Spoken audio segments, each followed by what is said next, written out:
سید المرسلین اما بعد فاعوذ باللہ من الشیطان الرجیم بسم اللہ الرحمن الرحیم۔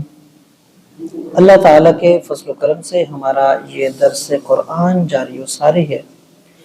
انشاءاللہ تعالی العزیز آج ہم سورہ المائدہ آیت نمبر 2 سے متعلق سننے کی سعادت حاصل کریں گے۔ یہ جو آیت کریمہ ہے اس کا شان نزول کچھ اس طرح سے ہے کہ ایک مرتبہ حضور علیہ الصلوۃ والسلام کے پاس ایک شخص آیا۔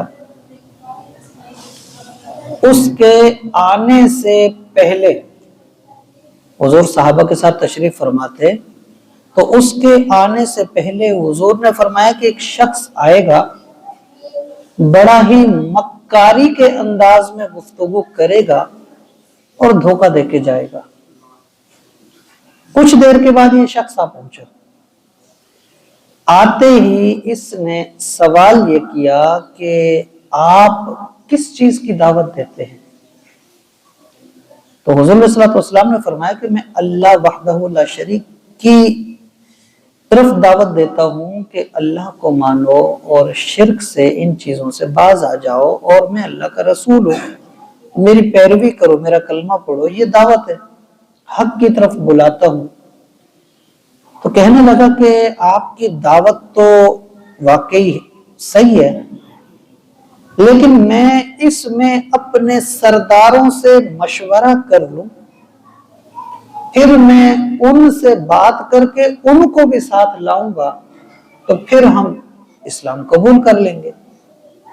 اور یوں کہہ کے یہ اٹھ کے چلا گیا۔ تو وہ حضور صلی اللہ علیہ وسلم کا فرمان بھی بالکل درست ثابت ہوا کہ یہ دغا دے کے جائے گا، یعنی کہ یہ اسلام نہیں لائے گا، اور حضور نے فرمایا تھا کہ یہ ایمان نہیں لائے گا۔ وہ شخص ایمان لایا بھی نہیں۔ یہ ایک تو حضور علیہ الصلوۃ والسلام کے علم غیب کی بات ہو گئی کہ اللہ نے آپ کو کئی چیزوں سے نوازا ہے، کئی چیزیں آپ پہ ظاہر کی ہیں۔ ایک دوسری بات یہ ہے کہ اس شخص کی بدبختی یہ ہو گئی کہ حضور نے فرما دیا کہ یہ نہیں لانے والا ایمان۔ جب وہ حضور نے فرما دیا تو وہ کیسے لاتا؟ تو یہ حضور صلی اللہ علیہ وسلم کی جو بارگاہ ہے نا، یہ اتنی عظیم بارگاہ ہے، اور یہاں اتنا محتاط رہنے کی ضرورت ہے کہ یہاں تھوڑی سی بھی چالاکی یا پھر اپنی عقل کو دوڑانے والا انداز بعض اوقات انسان کی بدبختی کا سبب بن سکتا ہے۔ تو وہ چلا گیا اور اس نے اسلام قبول نہیں کیا۔ تو یہ جو معاملہ ہوا، پھر جب وہ اس علاقے سے جانے لگا تو جاتے ہوئے کچھ جانور ملے اس کو، جو علاقے میں جیسے ہوتا ہے نا، چر رہے ہوتے ہیں دور آبادی سے۔ اس نے وہ جانور بھی ساتھ لے لیے اور نکل گیا۔ پتہ تو لگ گیا کہ وہ جانور لے گیا۔ کچھ عرصے کے بعد اس نے ارادہ کیا کہ میں حج کروں، اور کافی سارا سامان تجارت یہ جہاں کا بھی رہنے والا تھا وہاں سے اس نے لیا، اور یہ تھا کہ میں حج بھی کر لوں گا اور ساتھ ساتھ یہ کہ تجارت بھی ہو جائے گی، میرا جو ہے نا وہ کاروبار بھی ساتھ ساتھ چل جائے گا۔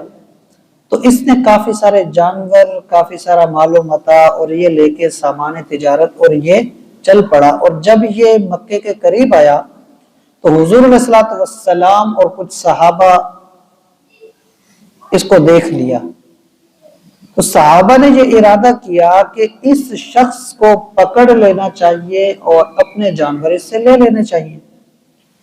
اس پر حضور علیہ الصلوۃ والسلام نے انہیں منع کر دیا کہ اب ایسا نہ کرو کہ وہ حج کے ارادے سے سفر کر کے آیا ہے تو یہ اب ٹھیک نہیں ہے، کیونکہ ہمارا جو جانوروں کا معاملہ تھا وہ ذاتی تھا، کہ وہ ہمارے ذاتی جانور لے گیا تھا، ابھی اس کو کچھ نہ کہو۔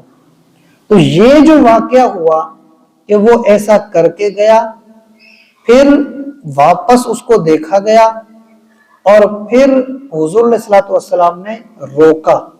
تو یہ جو واقعہ ہوا، اس واقعے کے بعد یہ آیت کریمہ اللہ تعالیٰ نے نازل کی، جس میں اللہ تعالیٰ نے پھر ایک